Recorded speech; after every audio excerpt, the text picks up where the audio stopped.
Temas de importancia para la iglesia, a fin de ir corrigiendo algunos asuntos que van llegando y nosotros como pastores estamos en el deber, la responsabilidad de orientar a la iglesia para que nos basemos en doctrina bíblica tal como Dios lo manda. La semana pasada, dentro de los temas de importancia, estuvimos hablando de que si era bíblico invocar la sangre que muchas veces la gente o algunos hermanos de otras denominaciones la utilizan para reprender demonios, la utilizan para protección, la utilizan como para llamar a las sanidades, pero hablamos de que utilizar la sangre para esos fines es algo ilegítimo bíblicamente hablando. Es una actitud supersticiosa y si nosotros no corregimos eso, pues ese vocabulario o esas supersticiones se sigue culturalizando en nuestras iglesias y al final nos vamos a encontrar con hermanos que estarán comportándose de manera similar a aquello que ya acostumbradamente lo están haciendo. Vamos a orar. Buen Dios y eterno Padre, gracias por la oportunidad que nos da en esta noche de hablar de tu palabra. Te pedimos, Señor, tu dirección, tu sabiduría y que tu Santo Espíritu nos guíe para que todos podamos ser edificados en esta noche, en el nombre de Jesús. Amén. Bueno, pues en esta noche no estaremos hablando de la invocación de la sangre, sino de otro tema que también es muy común, quizá no es en nuestra propia iglesia, pero sí en otras denominaciones, y nosotros debemos de saber para que también tengamos cuidados sobre ese tipo de temas, sobre ese tipo de frases, ese tipo de pronunciamiento que a veces lo vemos como normal y realmente no es normal. Y seguimos con el título como a nivel de pregunta. ¿Es bíblico decretar y declarar? ¿Usted cree que eso es bíblico? Vamos a ver algunas respuestas que nos da la palabra en esta noche. Primeramente, vamos a definir esta palabra decretar. La palabra decretar es la declaración de una persona que tiene autoridad y facultades para resolver y decidir lo que se debe de hacer. Así lo define en el diccionario, la Real Academia de la Lengua. Y podemos ver que quien decreta es alguien que tiene autoridad. Por ejemplo, un juez tiene la autoridad para decretar de que un reo sea libertado o sea condenado. Un presidente tiene la autoridad para emitir decretos según los intereses que él quiere que se cumplan o dar a conocer o los objetivos que quiere lograr. Entonces, ya con el conocimiento de esa frase, lo que significa decretar, vamos ir introduciendo al tema. Ahora es muy común escuchar ciertas frases, la cual cuando yo ahora la lea se le va a hacer de común haberla escuchado, principalmente en los medios, en las redes sociales y en algunas iglesias, no de nuestra denominación, pero sí están en los vecindarios y que quizá usted se tope con predicaciones o pronunciaciones por diferentes medios que si usted no conoce los fundamentos puede también caer en esos errores. Algunas de estas frases comunes, por ejemplo, yo declaro y decreto sanidad en tu vida, lo cual es algo que le corresponde a Dios. Declaramos y decretamos que toda cadena sea rota. Ya ustedes saben, o sea, decretando para protección. Yo decreto que hoy todo me saldrá bien. Son de las frases comunes que escuchamos. Decreto que todo lo que haga prosperará. Decreto bendición sobre mi familia. Ya ustedes pueden ver, un hombre. Decreto bendición sobre mi negocio. Decreto que Satanás no me tentará. O sea que él mismo se pone la armadura. Declaro y decreto que ninguna enfermedad tocará mi familia. Imagínense ustedes todas esas frases como son muy comunes hoy en día. Y hay otras frases también que son comunes, que a veces uno las escucha, que los hermanos la utilizan hasta relajando en la iglesia, como es el caso de recíbelo, profetízalo. Ahora ha llegado también otra a la iglesia y es cuando se saluda a los hermanos, que alguien le dice, Dios te bendiga, hermano, y el otro le responde, Dios te bendiga más. Esa es una frase nueva que ha llegado, la cual es una copia de culturas pentecostales. Pero ya hay hermanos en los templos bíblicos que la pronuncian. Otra es, ¿cómo tú estás? Hay una canción ahora que dice, no, yo me siento happy. Hay hermanos que ya dicen cuando tú los saludas, no, yo me siento happy. Así que eh, vivimos como copiando todas esas cosas del mundo. El mundo impactando la iglesia, no la iglesia impactando al mundo, porque lo normal es que lo que nosotros hacemos llegue al mundo, no lo que el mundo hace, llegue a nosotros. Y todas esas frases siendo de origen, de religiones, de denominaciones, que a veces se basan más en la bulla, en otra cosa, que en doctrina bíblica, como nosotros sabemos el comportamiento de algunas. Muchas veces de esto se basan con fundamentos mal aplicados. Por ejemplo, utilizan el Proverbio 18:21. Dice, la muerte y la vida está en el poder de la lengua y el que la ama comerá de sus frutos. Simplemente lo que hacen es sacando este verso del contexto, ¿verdad?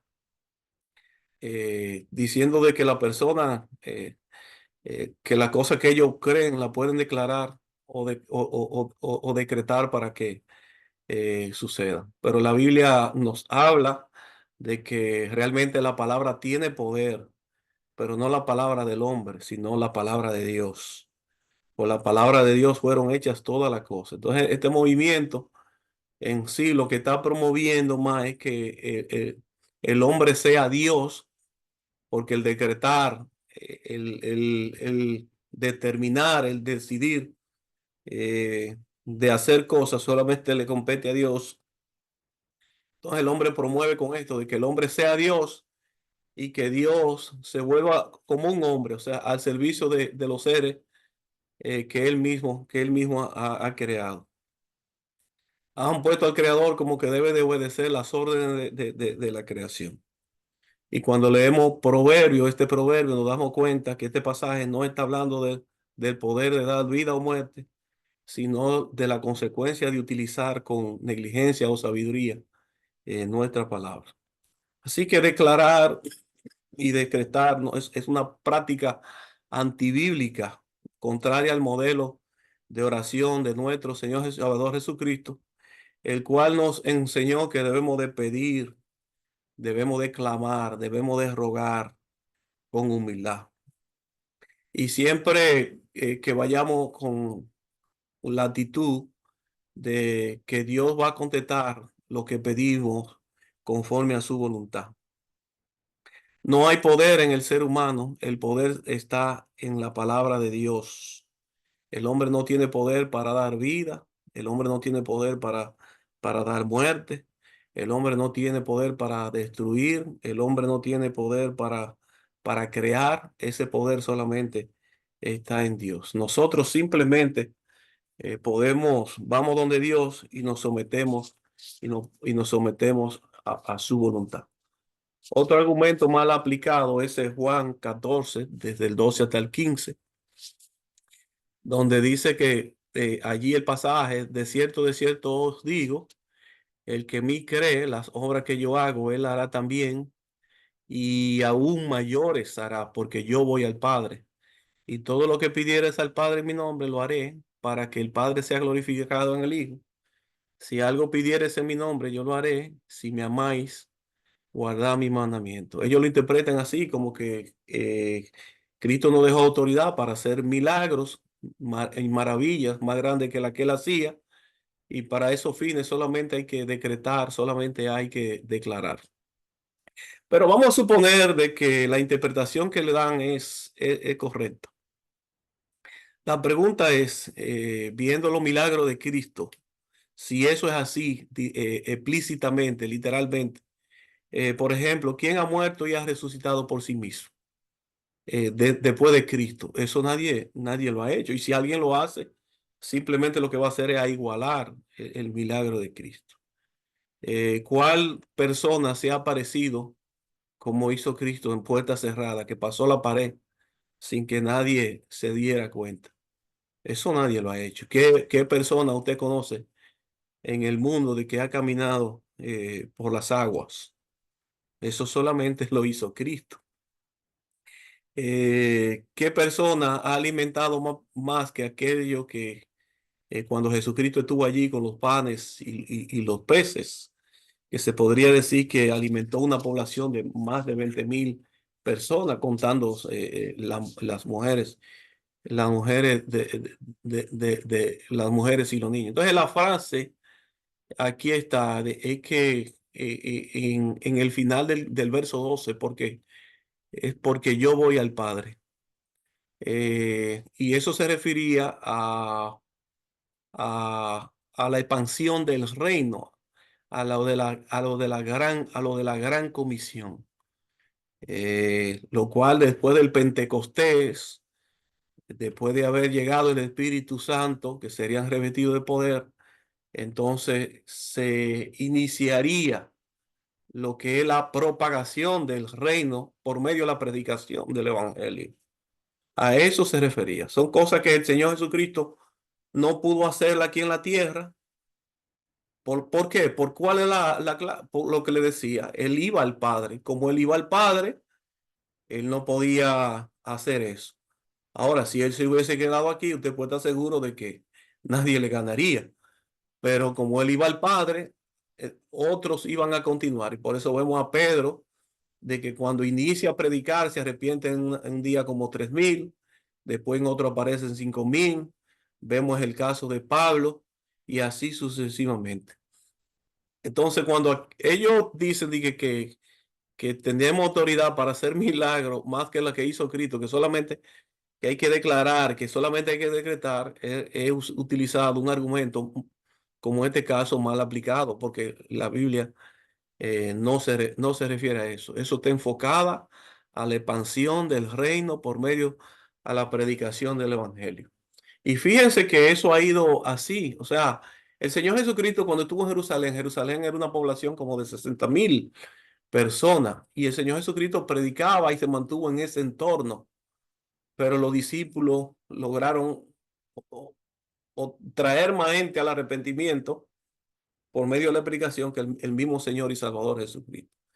Nosotros, por ejemplo, vemos el caso de Billy Graham, que dice que le predicó a millones, y ahí está en cumplimiento de lo que dice este pasaje, ese pasaje. Y si se dan cuenta, en toda obra grande está involucrada la oración. Y dice, y todo lo que pidiera el Padre en mi nombre lo haré para que el Padre sea glorificado al Hijo. Si algo pidiera en mi nombre, yo lo haré. Siempre en cosas grandes, la oración está implicada. Hombres de grande oración, hombres de grande resultado. Fíjense que Jesucristo dice al final, si me amáis, guardad mi mandamiento. ¿Cuál era el mandamiento? Juan 14 lo dijo él 24 horas, como dicen los estudiosos, antes de ir a la cruz. Él está hablando con Cristo de las últimas palabras y Cristo le está enfocando las cosas importantes. Y Cristo ya había dado un mandamiento: si me amáis, guardad mis mandamientos. ¿Qué mandamiento? El mandamiento de la gran comisión. Por tanto, predicar el evangelio a toda criatura, el que creyere y fuere bautizado será salvo, mas el que no creyere sería condenado. Todo lo que amamos a Dios, entonces guardamos ese mandamiento. Pero nada tiene que ver con hacer milagros de sanidades, de todas esas cosas. Tiene que ver con el mayor milagro que es la sanación de la salva. Entonces, eh, los decretos, Cristo, Dios es el que tiene autoridad.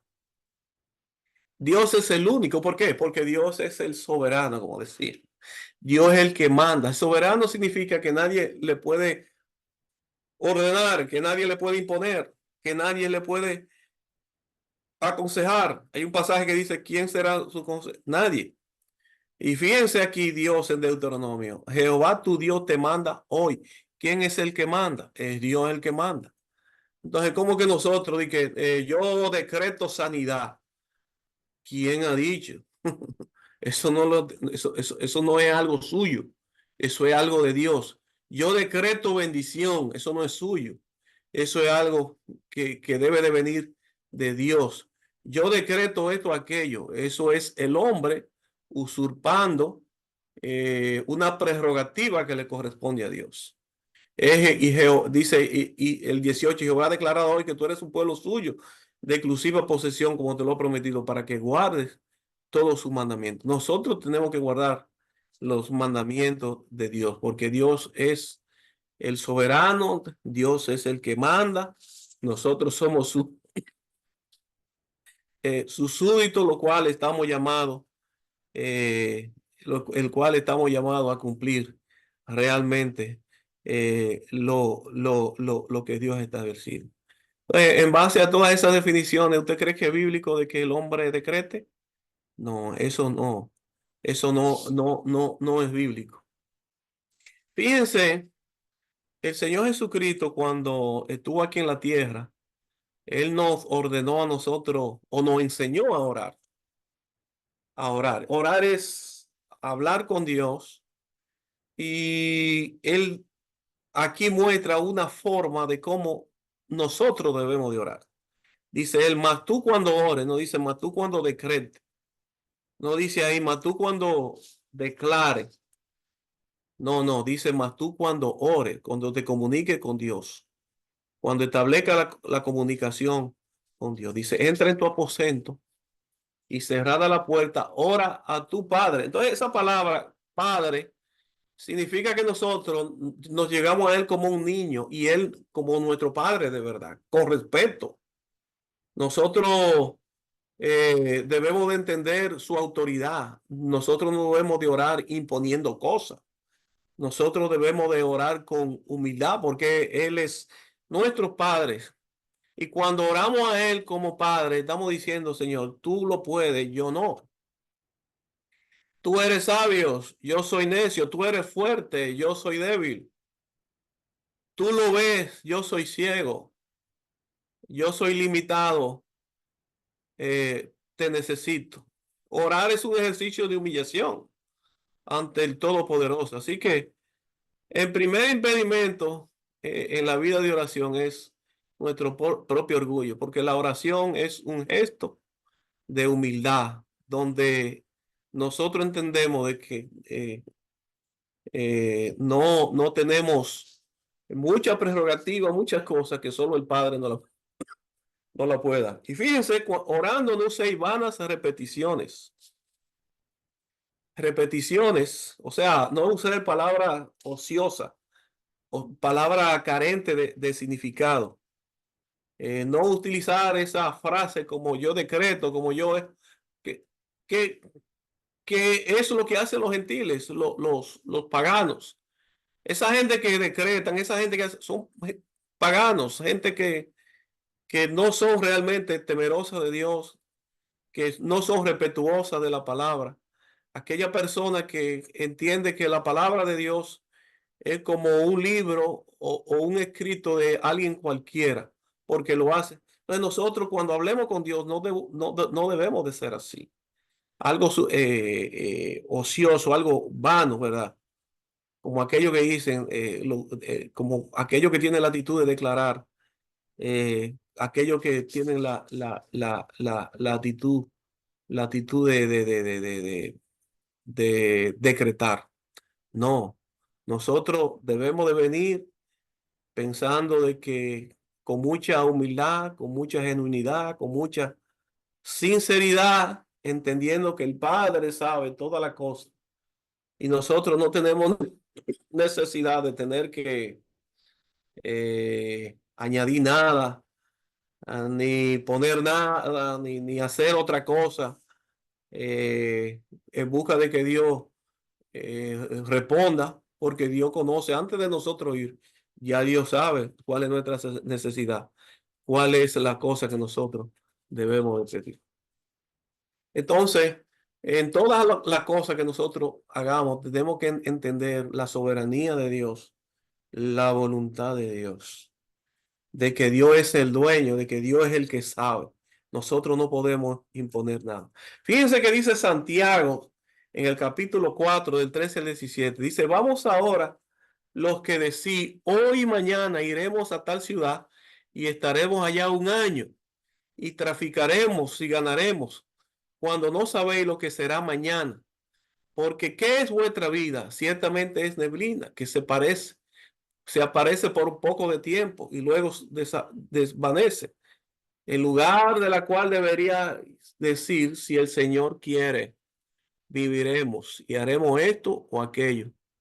Pero ahora vos atáis en vuestra soberbia. Toda jactancia semejante es mala, y el que sabe hacer lo bueno y no lo hace, le es pecado. De manera que aquí Santiago dice, bueno, si nosotros vivimos es por la voluntad de Dios y si morimos es por la voluntad de Dios. Fíjense, si el Señor quiere, viviremos y haremos esto. Entonces, si el Señor quiere, viviremos. Si el Señor quiere, entonces, si el Señor, si eso depende de Dios, ¿quiénes somos nosotros para decretar que la muerte se vaya? La muerte de nosotros. Es muerte. Yo decreto que no te acerque a mí, porque es una prerrogativa de Dios. ¿Eh? Si Dios quiere, usted se sana. Si Dios quiere, se enferma, sigue enfermo. Si Dios quiere, lo bendice. Si Dios quiere, no lo bendice. Entonces, muchas veces eh, el hombre saca a Dios de su plan. Y aquí, cuando se habla de jactancia, jatáis en vuestra soberbia, simplemente se está refiriendo a que el hombre planifique sin tomar a Dios en cuenta.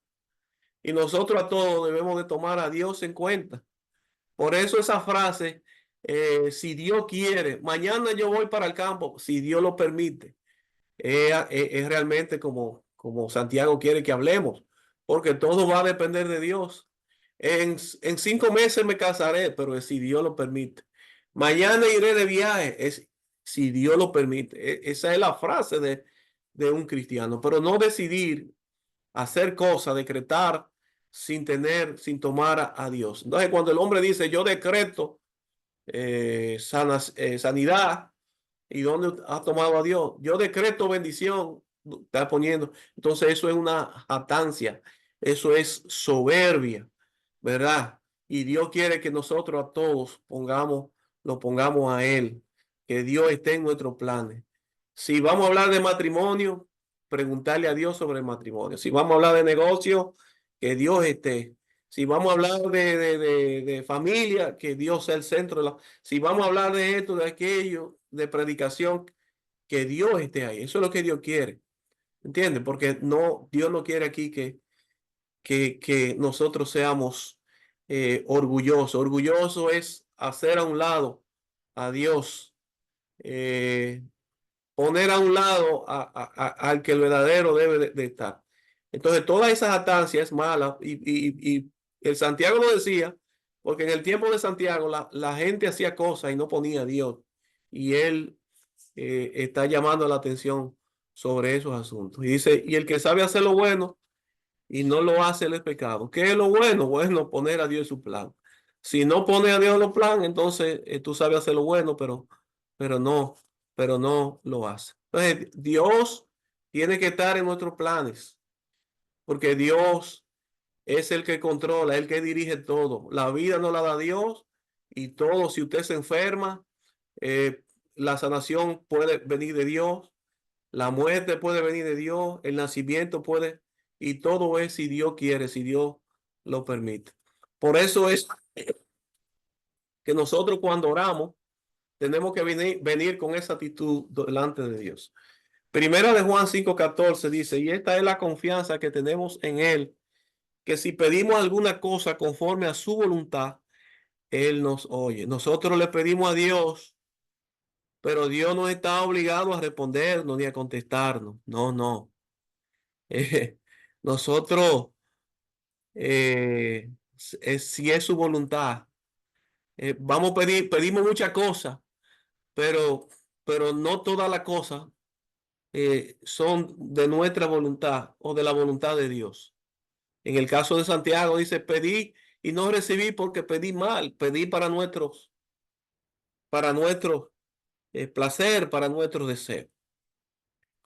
Pero también hay cosas que son prerrogativas de Dios de determinar si la da o no.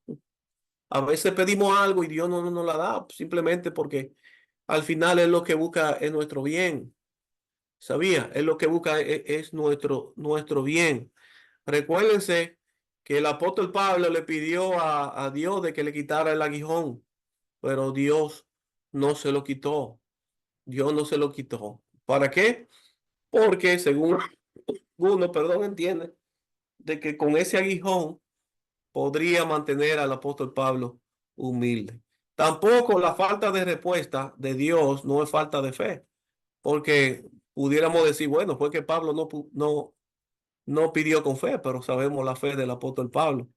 Entonces debemos entender la soberanía de Dios y que Dios va a contestar conforme siempre a su voluntad.